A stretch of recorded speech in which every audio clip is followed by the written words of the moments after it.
The Vorthak Empire was like a giant red monster, spread across 17 different star systems. Their huge red warships moved from planet to planet, burning everything they found. Nothing could stop them. They had been doing this for hundreds of years, and no one had ever beaten them. Admiral Kethvar stood on his command ship, looking at the reports from the latest battle. The humans had been so easy to defeat. Their weapons were old and weak. The human colonies had tried to fight, back with simple metal bullets and basic cannons, but these did nothing against the powerful energy shields that protected Vorthak's ships. It was almost boring how quickly the humans gave up. The alien admiral's scaled skin was dark green, and his yellow eyes showed no emotion as he read about the destroyed human settlements. Each report was the same. Humans tried to fight, failed, and then died. Their technology was so primitive that it reminded him of children playing with toys. Far away from the battle zones, Captain Lee Jin-ho stood on the bridge of a small human ship called the Harmony. This wasn't a warship. It was designed for talking, not fighting. Through the big window in front of him, he could see a huge space station getting closer.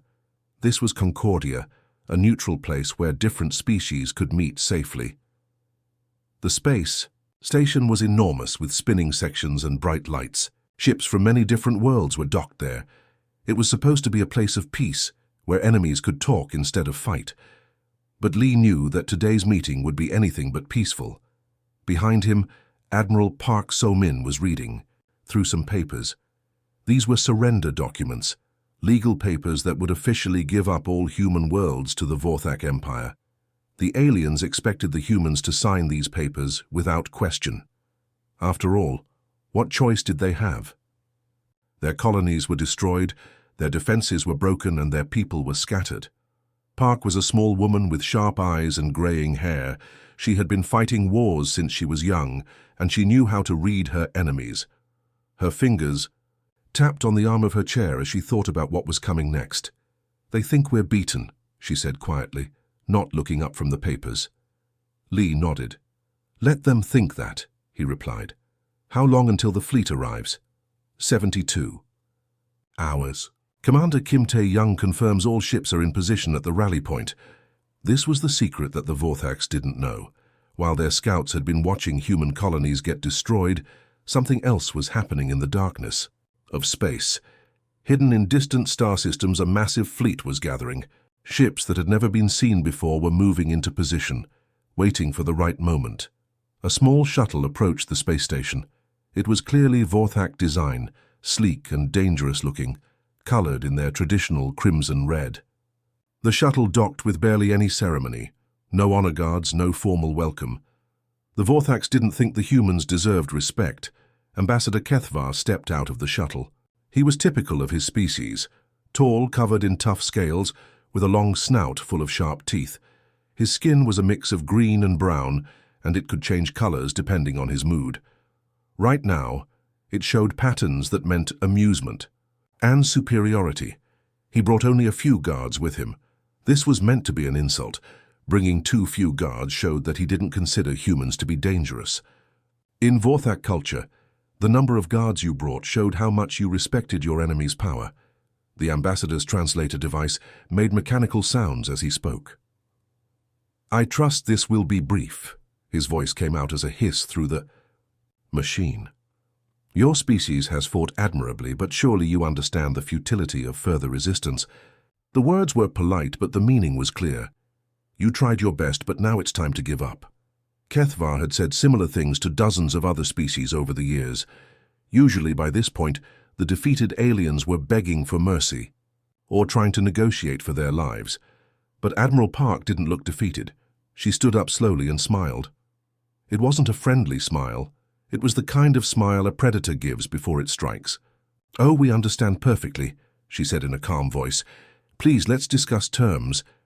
The ambassador was slightly surprised by her confidence, but he dismissed it. Defeated species sometimes tried to act brave at the end. It made no difference.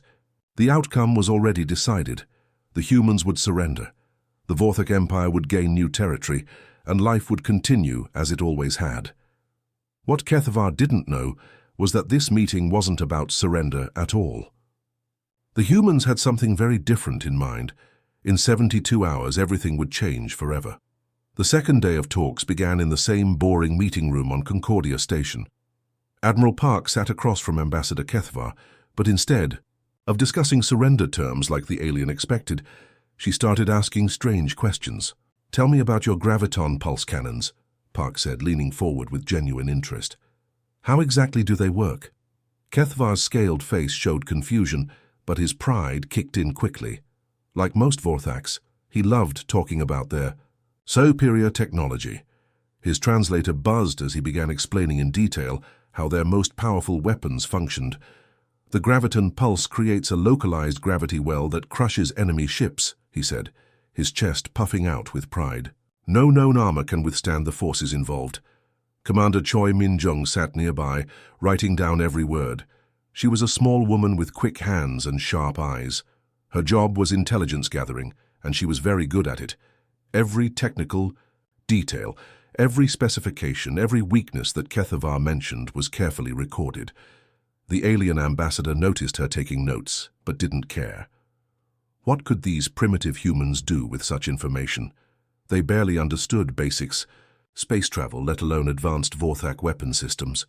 "How your curiosity is unexpected," Kethvar said, watching Choi write. "Most species beg for mercy by now. They cry and plead for their lives, offering us tribute and slaves." Park smiled calmly. "We're a curious people. We like to understand how things work." This was true, but not in the way the ambassador thought.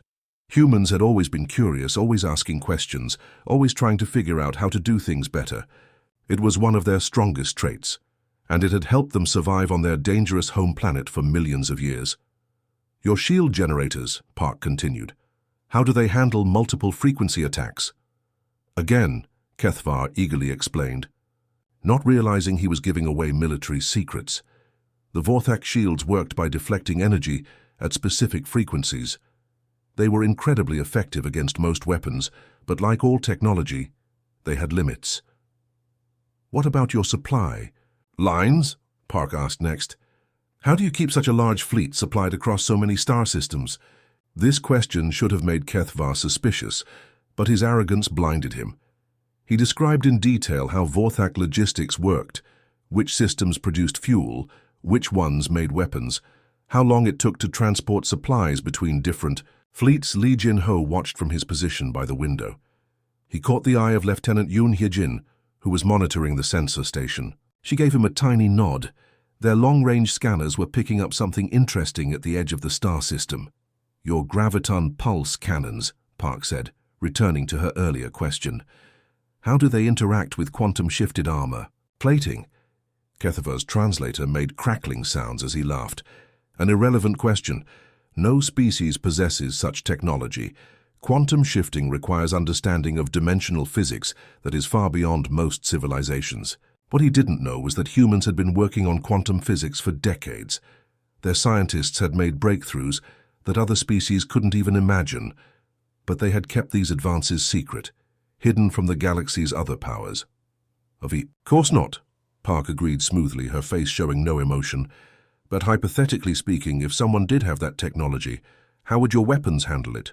The ambassador found this amusing and continued explaining, not realizing he was describing exactly how to defeat Vorthak weapons. Each answer revealed another weakness, another gap in their defenses. The questions went on for hours. Park asked about command structures, how orders traveled through the Vorthak fleet, who made decisions during battle, what happened if senior officers were killed. She asked about shield harmonics, the exact frequencies their defensive systems used, how long they took to recalibrate, what happened when they overloaded. Choi Min-jung wrote down every detail with mechanical precision. Her handwriting was neat and fast, capturing technical specifications that would have taken human scientists years to figure out on their own. But the Vorthaks were just giving it away for free. "Your fleet formations," Park continued. "I notice you prefer the triangle attack pattern. How do you handle enemy ships that can phase shift through your lines?" "Phase shifting is impossible," Kethvar replied automatically. "Matter cannot exist in multiple dimensional states simultaneously. Another secret revealed, another human capability that the aliens didn't know existed. Li Jin-ho had to work hard to keep his expression neutral. The Vorthax were so confident in their superiority that they couldn't imagine anyone having better technology than them. By the third day, Park had gathered enough information to destroy the entire Vorthak Empire. She knew how their weapons worked, how their defenses operated, how their fleets moved and communicated. She knew which systems were vital to their war machine and which ones were just for show. But the most important moment came when Lieutenant Yoon Hee-jin looked up from her sensor station with barely controlled excitement. The long-range scanners were detecting massive gravitational anomalies at the edge of the star system. Ships were arriving, lots of ships. The gravitational signatures were unlike anything the Vorthax had seen before. These weren't the crude, clunky vessels they expected from humans. These were something entirely different, sleek, powerful, and completely unknown to Vorthak intelligence. Kethvar was still talking, still boasting about Vorthak's superiority, still giving away military secrets. He had no idea that everything was about to change. In a few hours, he would discover that humans weren't the primitive species he thought they were. The real war was about to begin, and the Vorthax were completely unprepared for what was coming. The alarm on Lieutenant Yoon, Hyojin's sensor station, started beeping frantically. She stared at her screen, watching as dozens of new contacts appeared at the edge of the star system. Then dozens became hundreds. The gravitational readings were off the charts. "What is that?" Kethvar demanded, his voice rising with panic. The ambassador's scaled skin began changing color rapidly. What had been calm green and brown patterns now shifted to bright orange streaks, a clear sign of alarm in Vorthak biology. His yellow eyes darted between the sensor readings and the humans in the room. Admiral Park stood up slowly from her chair. Her face showed no surprise, no shock, no fear. She looked like someone who had been expecting this moment for a very long time. Her calm expression was almost scary in contrast to the aliens' obvious panic. "That ambassador is the Korean Space Fleet," she said in a steady voice. "All 847 ships." The main viewing screen in the meeting room suddenly switched from showing the peaceful space station exterior to displaying the approaching fleet. What Kethvar saw made his blood run cold. The ships were nothing like what he expected from humans. These weren't the crude, boxy vessels that other primitive species used.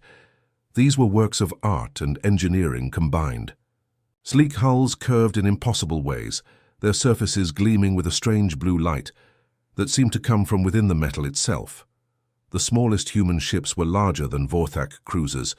The biggest ones dwarfed even the massive Vorthak. Dreadnoughts that had terrorized the galaxy for centuries. They moved in perfect formation, like a school of deadly fish swimming through the darkness of space. "Impossible," Kethvar whispered, his translator barely able to process his shocked words. "Our scouts reported you had no space-capable vessels, beyond basic system defense platforms." This was true. For 3 years, Vorthak intelligence had been watching human space activity. They had seen small patrol ships, mining vessels, and basic defensive platforms around human worlds. Nothing that suggested a major military capability, nothing that could threaten the mighty Vorthak Empire. But they had been completely wrong. "Your scouts saw exactly what we wanted them to see," a new voice said over the communication system. Commander Kim Tae-young's face appeared on the main screen. He was speaking from the bridge of the flagship Seoul's Pride, a massive vessel that looked like it could destroy planets.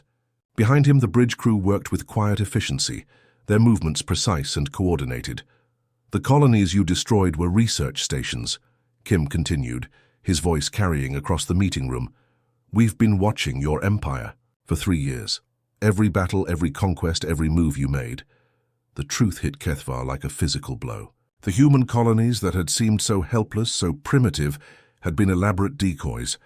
While his people thought they were crushing human resistance, the humans had been studying them, learning their weaknesses, preparing for this moment. "Lieutenant." Colonel Han Subin stepped forward from where she had been standing quietly in the corner. Her uniform was different from the others. It bore the special insignia of the Intelligence Corps. She was small and looked harmless, but her eyes held the cold calculation of a professional spy. Every engagement, every tactic, every weapon. System, she said, her voice soft but deadly. We know how you think, how you fight, how you die. The implications were terrifying. While the Vorthax had been celebrating their easy victories over human colonies, human intelligence agents had been recording everything. Every weapon fired, every formation used, every command given. The humans knew Vorthak military doctrine, better than most Vorthak officers did. Kethavar's guards finally realized the danger they were in. Their hands moved toward their energy weapons, the standard sidearms that Vorthak soldiers carried. These weapons could cut through most armor and had been enough to intimidate countless species into submission. But before they could draw their weapons, every alarm in the room started screaming. Red targeting beams suddenly painted each guard from multiple angles. The beams came from outside the station, from the human ships that were now close enough to target individual people inside the station. I wouldn't, Admiral Park advised calmly, as if she was suggesting they avoid a bad restaurant rather than preventing a firefight. The guards froze, their hands still on their weapons, but not daring to draw them. They could see the targeting, lasers dancing across their bodies, could feel the invisible crosshairs of human weapons systems locked onto their vital organs. One wrong move, and they would be vaporized instantly. Kethavar looked around the room with new eyes. The humans he had dismissed as primitive and defeated were now revealed as master strategists. They had played a game so complex that the Vorthax hadn't even realized they were being manipulated. The research stations that had been destroyed weren't losses, they were sacrifices. The humans had deliberately allowed them to be destroyed, to maintain the deception. How many of their own people had they let die just to keep the secret of their true capabilities? You let us kill your own people, Kethavar said, his voice filled with a mixture of horror and respect. We let you kill volunteers, Park corrected. Every person on those research stations knew the risks. They died so that billions of others could live free. This was perhaps the most chilling revelation of all. The humans hadn't just been clever. They had been ruthless. They had sacrificed their own people as part of a larger strategy, something that most civilized species would never consider. The blue glow from the human ships was getting brighter as they moved closer to the station. Each vessel seemed to pulse with barely contained energy, like predators preparing to strike. The perfect formations they maintained spoke of discipline and coordination that the Vorthax had never encountered before. Kethavar realized that everything he thought he knew about humans was wrong. They weren't primitive. They weren't weak. They weren't defeated. They were the most dangerous species the galaxy had ever seen, and they had been hiding in plain sight. The real war was about to begin, and the Vorthax were already losing. 2 hours after the shocking revelation at Concordia Station, space near the neutral zone suddenly erupted with new arrivals. The Vorthak reinforcement fleet had finally arrived, dropping out of hyperspace in their traditional battle formation. Massive red warships materialized one after another, their hulls scarred from countless previous conquests. Admiral Vexmoth stood on the bridge of his flagship, the Crimson Destroyer. He was older than Ambassador Kethavar, his scales darker and more weathered from decades of warfare. Battle scars crisscrossed his reptilian face, marking him as one of the Vorthak Empire's most experienced commanders. "Scan the area," he ordered his crew. "Where are the human ships?" The sensor operator's voice was confused. "Sir, we're detecting massive energy signatures all around us. The humans, they're everywhere." Vexmoth looked at the tactical display and felt his blood freeze. His fleet of 50 warships was completely surrounded by hundreds of human vessels. They had appeared silently, without any of the usual energy discharges that marked ships dropping out of hyperspace. It was as if they had been waiting there all along, invisible and patient. "This is Admiral Vexmoth of the 7th Conquest Fleet," he transmitted, trying to keep his voice steady and commanding. "Release our ambassador immediately, or face complete annihilation." The response came not from the space station, but from one of the human warships. On his screen appeared a human male with a calm expression and steel-grey eyes. This was Captain Nam Dong-min, commanding the warship Incheon's Wrath. "Admiral Park," Nam said, speaking to someone off-screen. Permission to demonstrate human hospitality? A female voice responded with cold amusement. Granted. Show them what a death world produces. Vexmoth had conquered 17 different species in his long career. He had seen desperate last stands, clever ambushes, and technological surprises. But he had never seen anything like what happened next. The human fleet began to move, and it was like watching a single living creature with hundreds of bodies. Where Vorthak ships moved in rigid formations, following predetermined patterns that had worked for centuries, the humans flowed like liquid mercury. Each ship seemed to know exactly where every other ship would be, moving with a precision that defied explanation. All ships, fire at will, Vexmoth ordered. Graviton pulse cannons, maximum power. The Vorthak fleet opened fire with their most devastating weapons. Graviton pulses created localized gravity wells that could crush most ships like tin cans. These weapons had destroyed entire fleets in the past, and no known defense could stop them. But something impossible happened. The graviton pulses passed harmlessly through the human ships as if they weren't even there. The deadly gravity wells that should have crushed metal and bone instead found nothing to grab onto. Sir, the enemy ships appear to be phase shifting, the sensor operator reported in a shaky voice. They're existing in multiple dimensions at once. This should have been impossible. The physics required for such technology were theoretical at best. Most species couldn't even understand the mathematics involved, let alone build working systems based on them. The human response was swift and devastating. Instead of energy weapons, they fired what looked like simple metal rods. But these weren't ordinary projectiles. They had been accelerated to nearly the speed of light, carrying kinetic energy that no shield could deflect. The tungsten rods punched through Vorthak energy barriers like they were made of paper. They tore through armor plating that had withstood centuries of warfare. Ships that had seemed invincible moments before were suddenly venting atmosphere and spinning out of control. Impossible, Vexmoth gasped as his own flagship shuddered. Under multiple impacts, energy shields are completely impervious to kinetic weapons. Another human voice crackled over the communication channel. This was Captain Seo Jae-hyun from the warship Busan Hammer. His ship looked different from the others, with strange crystalline structures along its hull that pulsed with temporal energy. Only if you believe physics has limits, Seo replied with casual confidence. His ship fired what appeared to be ordinary projectiles, but something was wrong with the timing. The impact explosions appeared on Vorthak ships before the weapons had even left the human vessel's launch tubes.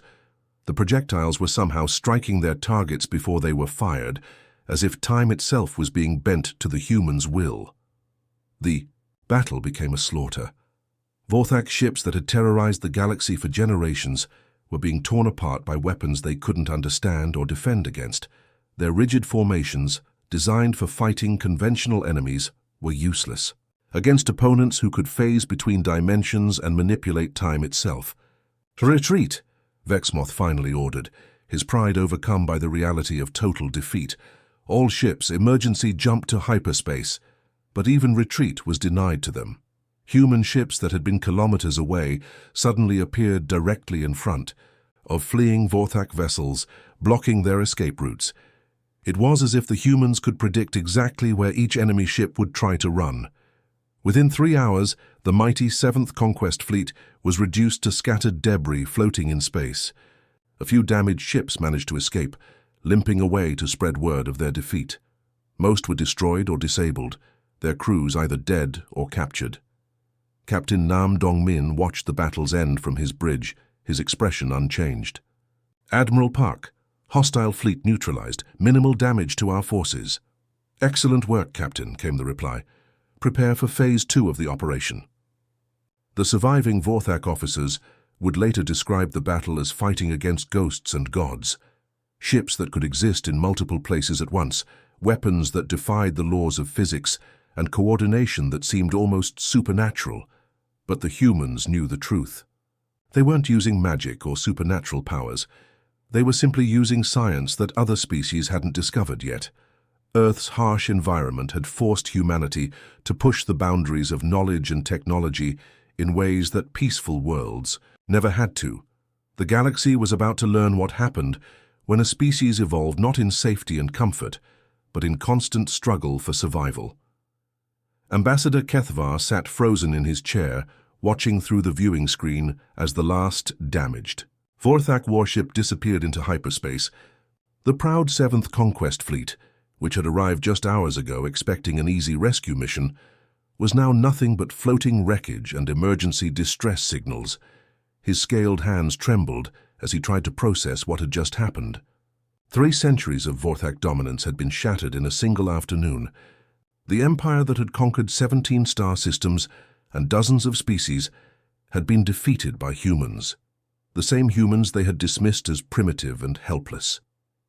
Around him, the human delegation continued working as if nothing extraordinary had occurred. Communication officers were fielding dozens of incoming messages from species across the galaxy. The news of the Vorthak defeat was spreading faster than light itself, carried by quantum communication networks that connected every civilized world. Admiral Park, Commander Choi Min-jung reported, "We're receiving formal contact requests from the Zelani Republic, the Crystalline Collective, and the Free Worlds Alliance. They all want to discuss mutual defense agreements." Park nodded without looking up from her data pad. "Schedule preliminary meetings. Priority goes to species currently under Vorthak occupation." The efficiency was terrifying. The humans weren't celebrating their victory or gloating over their enemy's defeat. They were already planning the next phase of their campaign, organizing a new galactic order with the same cold precision they had used to destroy the Vorthak fleet. "Your people," Kethvar finally croaked, his voice barely working through his damaged translator. "What are you?" Admiral Park looked up from her work and studied the broken ambassador with something that might have been pity. She set down her datapad and leaned back in her chair, considering how to explain something that most species couldn't understand. "What happens when evolution doesn't coddle a species?" she said simply. "Every single day on Earth was a fight to survive. Every generation of humans faced extinction from predators, diseases, natural disasters, or each other." Commander Lee Jin-ho stepped closer, his expression serious. "You conquered peaceful civilizations that never had to fight for survival. We conquered a planet that actively tried to kill us for 4 million years. This was the fundamental difference that the Vorthaks had never understood. Most species in the galaxy had evolved on worlds that were relatively safe and stable. They developed technology and civilization in environments where cooperation and peace were natural states. War was something they learned later, often reluctantly. But Earth was different. Earth was a death world where everything was trying to kill everything else. Humans hadn't learned to fight. They had been born fighting. Every human alive was descended from millions of generations of survivors who had outlasted ice ages, volcanic eruptions, asteroid impacts, plagues, and countless predators. The colonies you destroyed weren't even armed," Captain Kim Tae-young added from the main communication screen, his image transmitted from the flagship Soul's Pride. "We use them as bait. You fell for the oldest trick in human warfare: appear weak when you are strong." The cruelty of it hit Kethvar like a physical blow. The humans had deliberately sacrificed their own people, allowing entire colonies to be destroyed just to maintain their deception. What kind of species could make such cold calculations? But as he thought about it, he realized it made perfect sense from a human perspective. On a world where survival was never guaranteed, every decision had to be weighed against the greater good. Individual lives, even thousands of individual lives, were less important than the survival of the species as a whole. Kethvar's scales had faded to a sickly grey color, the Vorthak equivalent of shock and defeat. His empire was finished, his people's dominance over. But he had to know what came next. "What do you want from us?" he whispered. Admiral Park's expression hardened, and when she spoke, her voice carried the weight of absolute authority. "Surrender. Your conquest fleets. Release all occupied worlds. Submit to human oversight of your military." She paused, letting the words sink in before delivering the final ultimatum. "Or we'll do to your homeworld what we did to your 7th Fleet." The threat was delivered calmly, without emotion or anger. It was simply a statement of fact: comply or be destroyed. There was no negotiation, no compromise, no middle ground. The humans had won completely, and they intended to reshape the galaxy according to their will. As the diplomatic vessel Harmony prepared to leave Concordia space station, the galaxy's communication networks were buzzing with unprecedented activity. News of the Vorthak defeat was spreading to every corner of known space, carried by traders, diplomats, and refugees who could hardly believe what they were reporting. The Vorthak Empire, unchallenged for 3 centuries, had met its match in a species that didn't just fight to win. They fought because winning was the only way they knew how to exist. Every human was a warrior by birthright, shaped by millions of years of evolution, on a world that showed no mercy to the weak. Species that had lived under Vorthak oppression for generations were celebrating in the streets. Worlds that had been strip-mined for resources were declaring independence. Slave colonies were rising up against their overseers, knowing that human fleets would soon arrive to support them. But other species, those who had built their own empires through conquest, were watching nervously. If humans could destroy the mighty Vorthak so easily, what did that mean for everyone else? How long before human ships appeared in their star systems, demanding submission or offering destruction? The age of human expansion had begun, and the galaxy would never be the same. The humans had revealed themselves not as another peaceful species, seeking their place among the stars, but as apex predators who had been waiting patiently for the right moment to claim their rightful position at the top of the galactic food chain. In the years that followed, historians would mark this day as the end of the old galactic order and the beginning of the human age. The species that had conquered a death world had now set their sights on conquering the galaxy itself.